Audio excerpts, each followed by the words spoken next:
Oi, mate, 40 here. So I've been looking for a job in Australia, and there are lots of jobs for tradies, and there aren't any jobs for gurus. It doesn't seem like hardly anyone here in Australia has a guru. So why are gurus so big in America, but not big in Australia? Like, what is it about American character that makes Americans so desirous of gurus? And what is it about the Australian character that makes people not particularly interested in gurus? So gurus just really aren't part of the psyche here in Australia. And I think it has to do with, in part, the individualist nature of Americans versus the more collectivist nature of Australians. So in Australia, you've got mateship. So you have your mates, you have your friends, and individually standing out is not as a big a value in Australia. So in Australia, we've got tall poppy syndrome, where if people stand out, then people around them, want to cut them down a bit. There's an irreverence to Australian culture and kind of a suspicion of people who want to stand out, like a normal bloke just wants to be with his mates. So I think Americans are particularly susceptible to gurus because of individualist striving.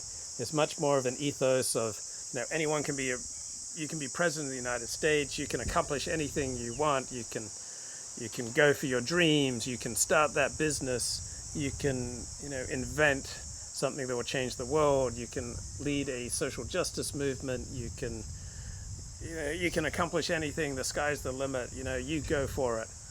And in Australia, the attitude is much more, you fit in with your mates, and you don't want to appear as though you're striving to be better than anybody else.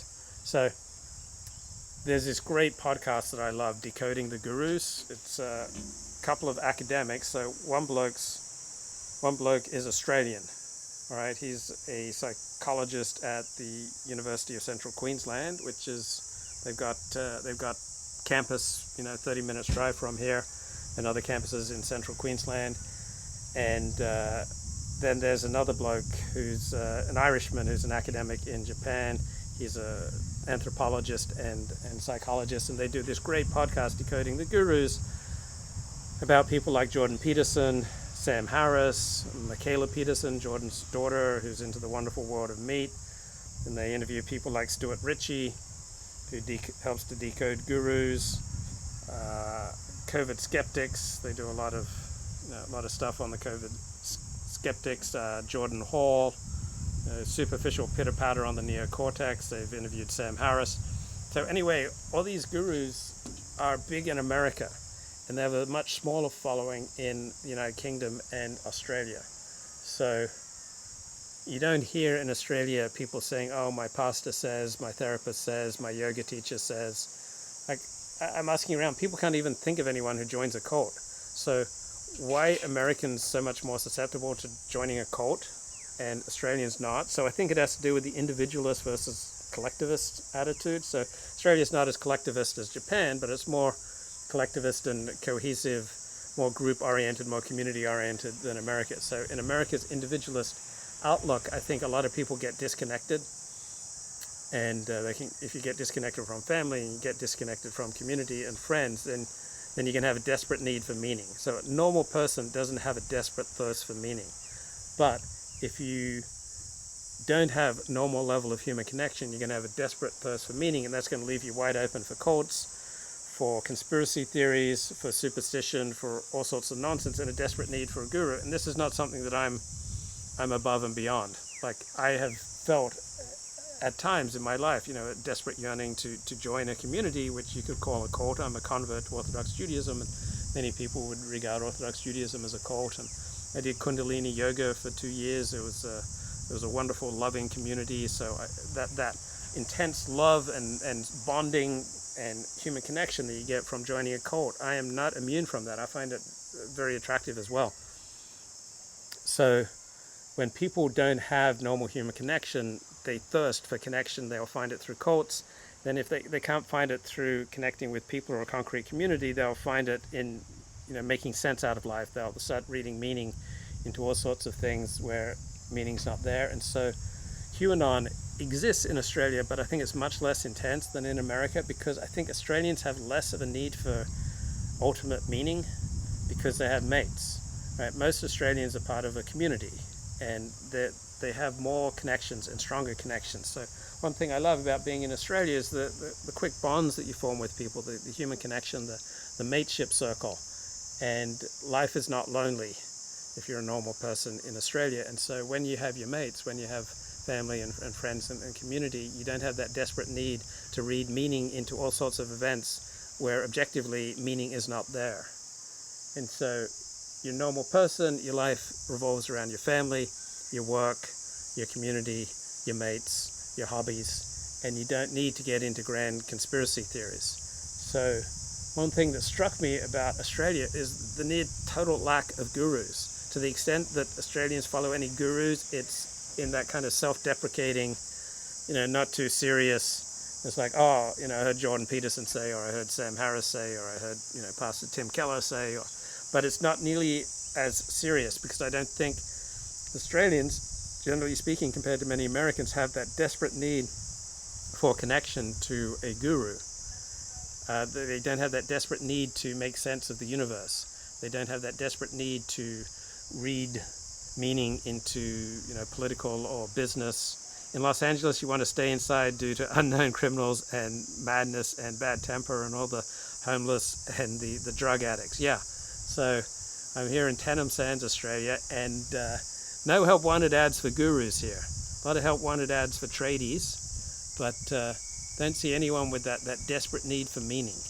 There's something about being in Australia that just kind of, I notice it kind of calms down my desperate need for attention seeking and connection. So when I'm connected, I don't need as desperately to get attention because I've got my mates. But when I'm disconnected from people, then my more bizarre and extreme attention seeking behavior comes out, because it's coming from a place of desperation.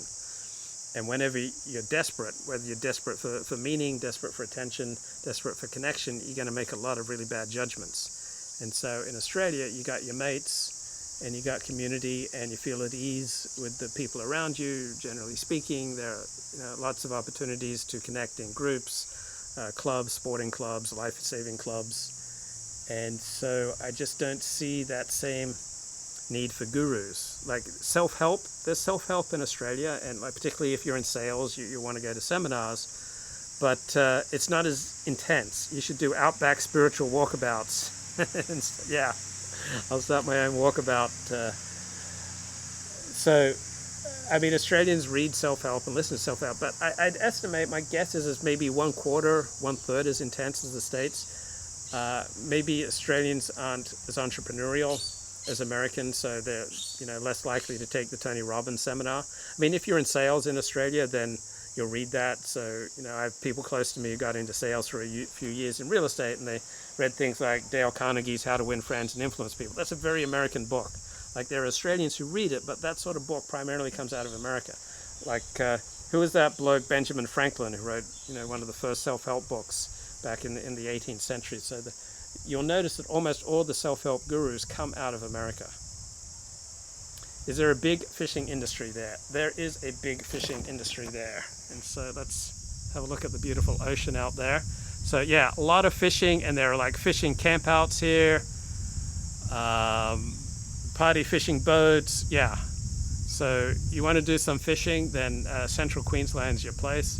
So I find fishing absolutely insufferable. Like, I just can't get into it. I feel very squeamish about killing the fish, hauling the fish in, and then I feel rather bored by just sitting in a boat waiting for the fish. So fishing is not for me, but there are people close to me who just absolutely love fishing. So I think the more things you can get passionate about in life, the better. So yeah, absolutely lots of fishing here, and you got to check out the sign here. So you got to watch out for the crocodiles. We've got the Boyne River nearby, and so we got some crocodiles. Not many sharks here, but there are buoys. You might be able to see the buoys. There's a buoy about half a mile offshore. I used to swim out to the buoys, and there are like packs of sharks that swim by, but they usually don't eat too much human flesh. So yeah, watch out for the crocodiles. Cheers, mate.